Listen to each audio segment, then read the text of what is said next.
Howdy out there, folks. Today I'm just going to take a quick look at this 1978 film called Patrick, directed by Richard Franklin and scored by Brian May.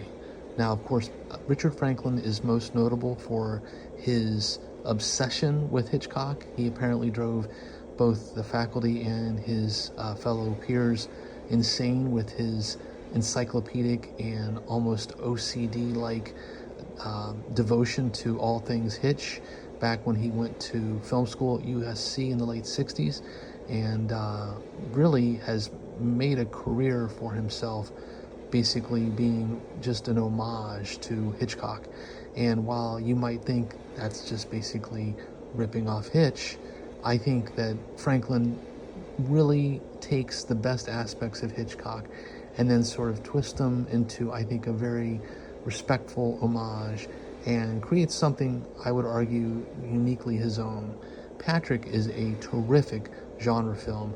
It's the quintessential B-movie that absolutely works in spite of its low budget and its, limited location. I mean, actually, I think that the building that they filmed it in is terrific.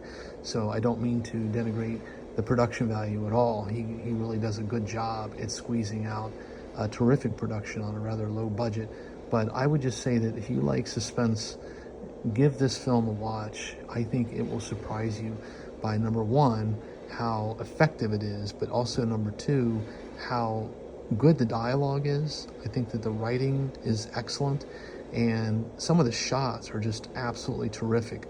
I would argue that Richard Franklin is every bit as good, or was every bit as good, he's sadly passed on, as Brian De Palma at creating Hitchcock-like tension and scenes.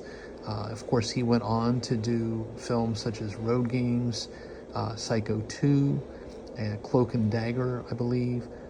So he had a run there from the late 70s and early 80s that I think was very impressive. Now, his work later in his career wasn't as notable, but I would argue that Patrick, Psycho 2, and Road Games are three of the finest films that you'll see, genre films, and certainly some of the best that Australia has to offer. So the Umbrella Entertainment release here also features the 2013 remake starring Charles Dance. I have not seen that yet, but I have watched the 1978 film and dipped into some of the supplementals. This release is terrific. Now, the film itself, while it looks good, there are some blemishes.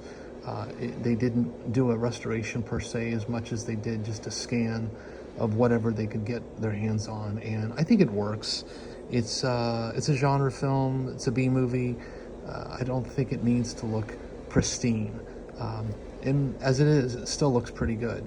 But as you can see here, and you can certainly pause this at any time, the special features are abundant, and I think some of the interviews are quite fascinating, including the interview with the producer of the film, as well as the interviews with Richard Franklin, who seems to be quite a character.